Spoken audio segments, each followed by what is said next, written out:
নমস্কার, গুরু কৃপাই কেবলম। আমি অধ্যাপক ডক্টর শ্রী সুনীল শাস্ত্রী। আজ আমি আপনাদের শেষ নাগ কালসর্প যোগ কখন হয় সেই নিয়ে বিস্তারিত আলোচনা করছি। যারা শেষ নাগ কালসর্প যোগে আছেন বা অনেকেই হয়তো জানেন না, আপনারা কালসর্প যোগ বলে কাটান, অনেক জ্যোতিষ ভাইরা বলে দেন আপনার কালসর্প যোগ, কিন্তু আপনারা নিজেরা জানুন কখন কোন ঘরে গৌরা বসে থাকলে, রাহু কেতু কোন জায়গায় বসে থাকলে শেষ নাগ কালসর্প যোগ হয় সেই নিয়ে আমি বিস্তারিত আলোচনা করছি। প্রথমেই মনে রাখতে হবে, দ্বাদশ ঘর থেকে অষ্টম ঘর পর্যন্ত শেষ নাগ কালসর্প যোগ হয়। দ্বাদশ ঘর থেকে অষ্টম ঘর পর্যন্ত হওয়াকে কালসর্প যোগ বলা হয়। জন্মকুণ্ডলীতে দ্বাদশ ঘরকে আমরা ব্যয়ের ঘর বলে থাকি, অর্থাৎ দ্বাদশ ঘর হচ্ছে আমাদের ব্যয়ের ঘর। ইয়া শয্যা, সুখ, শান্তি ও মুক্তির কারক বলে মনে করা হয়। এই দ্বাদশ ঘরকে শেষ নাগ কালসর্প যোগের প্রভাবিত জাতক জাতিকাদের সব সময় গুপ্ত শত্রুর ভয় তৈরি হতে থাকে।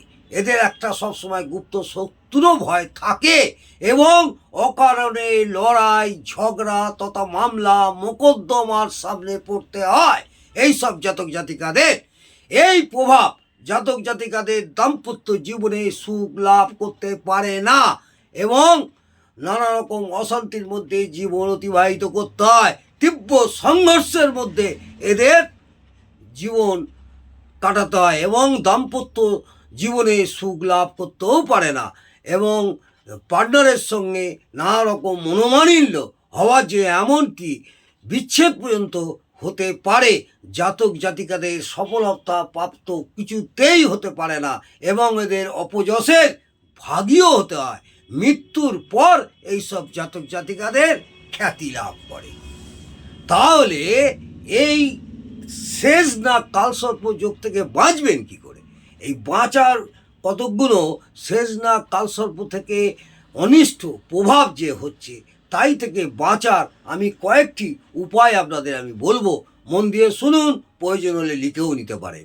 শেষ নাগ কালসর্প যোগ দ্বারা প্রভাবিত জাতক জাতিকাদের লগ্নের রত্ন পাথর ধারণ করতে হবে। ভালো জায়গা থেকে একটা যে যার লগ্ন আছে, সেই লগ্নের একটা ভালো জেমস স্টোন পরে নেবেন।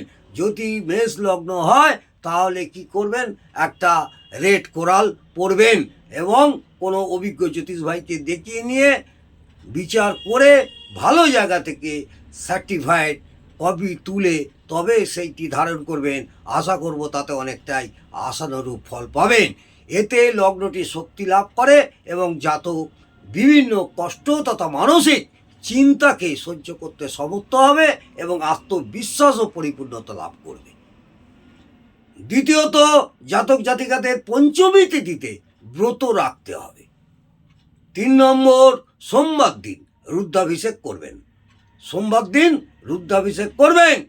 চতুর্থ, বাড়িতে কালসর্প যোগ শান্তি যন্ত্র স্থাপন করে তার সামনে প্রতিদিন বসে, সম্ভব হলে প্রতিদিন বসে সর্পশ্রুত পাঠ করতে হবে, তাহলেও অনেকটাই আশানুরূপ ফল পাবেন। রাহুর দ্বারা সম্মিলিত, পঞ্চম হচ্ছে রাহুর দ্বারা সম্মিলিত বস্তুগুলি সামর্থ্য অনুসারে যে কোনো গরিব ব্যক্তিকে দান করবেন বা মন্দিরে সামনে যদি ভিক্ষুক থাকে তাদের দান করতে পারলে শেষ নাগ কালসর্প যোগে ক্ষতিকারক প্রভাব থেকে 90% আপনারা অনেকটাই মুক্তি পাবেন। আজ আমি শেষ নাগ কালসর্প যোগ নিয়ে আলোচনা করলাম। আগামী দিনে বাকি কালসর্প যোগ নিয়ে আলোচনা করব। যদি আপনাদের ভালো লাগে অবশ্যই একটা লাইক করে উৎসাহিত করবেন এবং কমেন্টে জানাবেন আপনাদের আমার ভিডিওটা কেমন লাগছে। আগামী দিনে পর আপনাদের এই শিক্ষামূলক আলোচনাই আমি বলতে থাকব।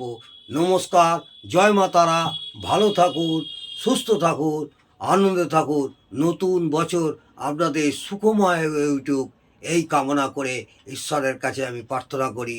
জয় মা তারা, জয় জয় তারা, জয় বাম জয়।